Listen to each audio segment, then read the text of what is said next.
بسم اللہ الرحمن الرحیم۔ السلام علیکم۔ ایک ہی صف میں کھڑے ہو گئے محمود و ایاز، ایک ہی صف میں کھڑے ہو گئے محمود و ایاز، نہ کوئی بندہ رہا اور نہ کوئی بندہ نواز۔ اس شعر میں علامہ اقبال نے دو شخصیات کا ذکر کیا، ایک محمود اور دوسرے ایاز۔ آج ہم ان دونوں کے بارے میں آپ کو چند ان کے واقعات بتانے والے ہیں۔ محمود بادشاہ تھا اور ایاز اس کا غلام تھا۔ ایک دفعہ محمود غزنوی کے پاس، جو کہ ایک عادل اور بہت ہی نیک سیرت بادشاہ تھے، اس کے پاس ایک نوجوان آیا، دیہاتی نوجوان، جس کے پاس نہ کوئی خاص علم تھا، نہ کوئی خاص حسب و نسب تھا، اور اس نے آ کر محمود غزنوی سے اپنی خدمت کے لیے درخواست کی کہ میں آپ کی خدمت کرنا چاہتا ہوں۔ تو محمود غزنوی نے انہیں رکھ لیا۔ چند روز گزرنے کے بعد محمود غزنوی نے اس نوجوان کو اپنے مقرب خاص وزیروں اور مشیروں میں شامل کر لیا۔ جو محمود غزنوی کے پہلے سے جو مقرب خاص تھے، وزیر اور مشیر، ان کے دل میں جیلسی پیدا ہوئی کہ یہ آج کا نوجوان جس کا کوئی حسب و نسب نہیں ہے، یہ ایک دیہاتی ہے، یہ گنوار ہے، جسے کسی چیز کا علم بھی نہیں، کسی چیز کا پتہ ہی نہیں، اسے چند روز میں بادشاہ نے اپنے مقرب خاص بنا لیا، اور جس طرح کی شفقت اس پر کی جاتی ہے وہ شفقت ہم پر نہیں کی جاتی۔ ان کے دل میں یہ جیلسی پیدا ہوئی۔ ایک دن انہوں نے یہ جیلسی بادشاہ کے سامنے نکال دی اور کہنے لگے، بادشاہ سلامت، یہ کیا ماجرا ہے کہ ہمارا ایک اچھا حسب و نسب ہے، ہم ایک اچھے حسب و نسب سے تعلق رکھنے والے، ہمارے پاس علم بھی ہے، لیکن کیا ہوا کہ ایک نوجوان آیا، ایک دیہاتی جس کے پاس نہ شعور ہے نہ علم ہے، آپ نے اسے مقرب خاص میں شامل کر لیا، اور جو شفقت آپ کی اسے ملتی ہے وہ ہمیں نہیں ملتی۔ تو محمود غزنوی نے انہیں کہا، میں اس کا جواب دوں گا۔ کچھ دن گزرنے کے بعد محمود غزنوی نے ایک تقریب کی ان وزیروں اور مشیروں کی، جس میں وہ نوجوان ایاز بھی شامل تھا۔ انہوں نے چند پھل ایک ایک وزیر کو دے دیا، تقسیم کر دیا، اور وہ جو پھل تھا وہ بہت ہی کڑوا تھا، تقسیم کر دیا۔ جب انہوں نے کھانا شروع کیا، جب کڑوا تھا تو کسی نے کھایا نہیں۔ جو وزیر مشیر تھے انہوں نے، بہت کڑوا پھل تھا، کھانے کے لائق ہی نہیں تھا۔ تو بادشاہ نے پوچھا کیا وجہ ہے، ان وزیروں سے پوچھا کیا وجہ ہے کہ کیوں نہیں پھل کھا رہے؟ تو کہنے لگے، تھو یہ تو کڑوا پھل ہے، یہ اتنا زیادہ کڑوا ہے کہ یہ کھانے کے قابل نہیں ہے۔ اور دوسری طرف بادشاہ نے دیکھا ایاز کو، ایاز تو بڑے مزے سے کھائی جا رہے، اسے تو پتہ ہی نہیں ہے کہ ایسے نہیں معلوم ہو رہا کہ یہ کڑوا پھل ہے یا میٹھا پھل ہے۔ تو بادشاہ نے پوچھا، ایاز خیر ہے، یہ سارے کہتے ہیں کڑوا پھل ہے، یہ نہیں کھا رہے، اور تم کھائے جا رہے۔ ایاز کہتا ہے، پھل تو کڑوا ہے، لیکن میں اسے اس لیے کھا رہا ہوں کیونکہ میں نے یہ سوچا کہ وہ بادشاہ جس نے آج تک ہمیں میٹھے پھل کھلائے، روز ہمیں میٹھے پھل کھلاتا ہے، اگر ایک دن اس نے ایک کڑوا پھل کھلا دیا تو کیا میں اس کی ناشکری کروں؟ کیا میں اس کی بات نہ مانوں؟ کیا میں اس کی شکوہ شکایت شروع کر دوں؟ ہمیں بھی اس چیز سے ایک سبق ملتا ہے کہ وہ اللہ تعالیٰ جو ہمیں نعمتوں سے نوازتا ہے، جو ہمیں بہت زیادہ نعمتیں دیتا ہے، اگر تھوڑی سی وہ ہمیں تنگی دے دے تو ہم اس کی شکوہ شکایات شروع کر دیتے ہیں۔ اس میں بھی ایک بہت بڑا سبق ہے ہمارے لیے۔ اور دوسرا واقعہ،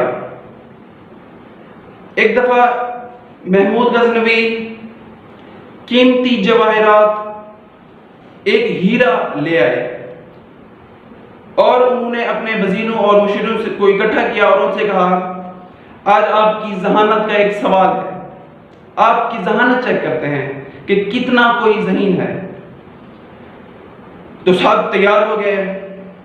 تو محمود غزنوی نے وہ جو قیمتی ہیرا تھا پہلے وزیر کے پاس گئے اور اسے کہا یہ توڑو. تو وہ سوچنے لگا کہ آج چونکہ ضمانت کا امتحان ہے، کہیں یہ نہ ہو جائے کہ میں کوئی غلط کام کر بیٹھوں اور میں یہ نہ سمجھا میں ذہین نہیں ہوں. تو اس نے کہا بادشاہ سلامت، اتنا قیمتی ہیرا میں کیسے توڑ سکتا ہوں؟ تو اس نے نہیں توڑا.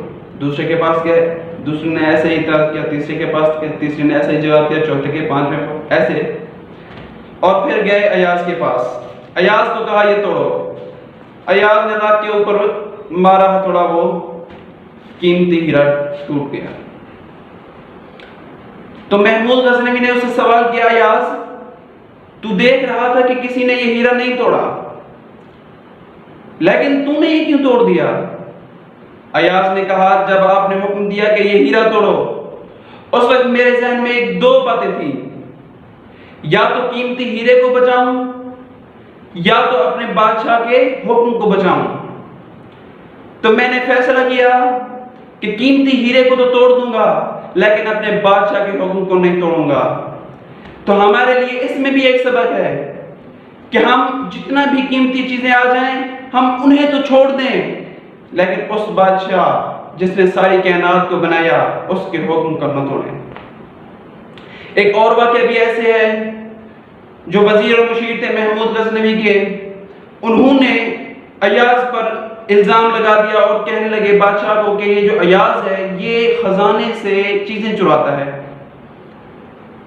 تو محمود غزنوی نے کہا وہ کیسے؟ وہ کہنے لگے اس نے ایک اپنا سیکریٹ سا تھوڑی سی جگہ بنائی ہوئی ہے، اس میں یہ وہ چیزیں خزانہ جو چرا کے جاتا ہے وہ وہاں رکھتا ہے، اور اس نے ایک تالا لگایا ہوا ہے جس کی چابی اس کے اپنے ہی پاس ہوتی ہے، یہ کسی کو نہیں دیتا یہ، اور صبح شام اس خزانے کو جا کے دیکھتا ہے.